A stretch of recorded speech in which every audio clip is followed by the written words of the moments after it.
কেমন আছেন? আশা করি ভালো আছেন। আজকে আমি তৈরি করছি হেলদি শরবত। এই শরবতটি স্বাস্থ্যের জন্য খুবই উপকারী এবং ইফতারিতে যদি আর কোনো কিছু না খাওয়া হয়, শুধু এই শরবতটাই পরিপূর্ণ পুষ্টিগুণ থাকবে। এর জন্য আমি এখানে 4 পিস কলা নিয়ে নিলাম। 4 থেকে 5টা কলা নিয়ে নিতে পারেন। এখানে আপনারা লিকুইড দুধও ব্যবহার করতে পারেন অথবা গুঁড়া দুধ দিলে টেস্টটা বৃদ্ধি হয়। 2 টেবিল চামচ আমি গুঁড়া দুধ নিলাম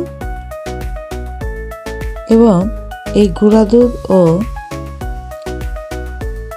কলার সাথে আমরা চিনি ব্যবহার করেছি, তবে হেলদি বা স্বাস্থ্যকর করতে হলে এখানে সামান্য মধু ব্যবহার করলেই ভালো। এখানে আমি 4 চা চামচ চিনি ব্যবহার করলাম। এরপরে সামান্য পানি দিয়ে কলাটা একটু ম্যাশ করে নিতে হবে। আমি এই শরবতটিতে চিড়া ব্যবহার করব, সেই জন্য চিড়াগুলো ভালো করে আগে অন্য একটি পাত্রে 3-4 বার ধুয়ে ভিজিয়ে রাখতে হবে। তারপরে কলার পেস্টগুলো অন্য একটি পাত্রে নামিয়ে রেখে চিড়াগুলো দিয়ে একটু পানি দিয়ে আবার ব্লেন্ড করে নিতে হবে, পিষে নিতে হবে। দেখেন যে চিড়াগুলো একদম দইয়ের মতন পিষে গেছে। এবার এগুলো একটা পাত্রের ভিতরে আবার ঢেলে রেখে ওই কলার মিশ্রণের সাথে মিশিয়ে রাখতে হবে। এবার এখানে আমি মিষ্টি দই ব্যবহার করেছি।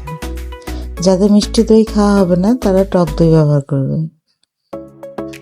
এবং পরিমাপ মতন এখানে আমি প্রায় 250 গ্রাম টক দই আবার ব্লেন্ড করলাম। তারপরে কিছু চিয়া সিড আগেই 2-3 ঘন্টা আগে ভিজিয়ে রেখেছিলাম এবং সেই চিয়া সিডগুলো ভালোভাবে এই শরবতের ভিতরে মিশিয়ে দিলাম। তারপর ভালো করে সব কিছু মিশ্রণ একটি চামচ দিয়ে ভালো করে নাড়াচাড়া করে করে মেশাতে হবে, কারণ এখানে চিয়া সিড, চিড়া, কলা, দুধ, দই সব কিছু ভালোভাবে মিশে গেলেই একটি পাত্রের মধ্যে বা একটি গ্লাসে ঢাললে আমাদের শরবতটি রেডি হয়ে যাবে। এটা পুষ্টিগুণ ও স্বাস্থ্যসম্মত একটি হেলদি, ইফতারেও খেতে পারেন বা অন্য সময় সকালে নাস্তা হিসেবে এটা খুবই অসাধারণ। সবাই ভালো থাকবেন। আমার ভিডিওটি ভালো লাগলে আমাকে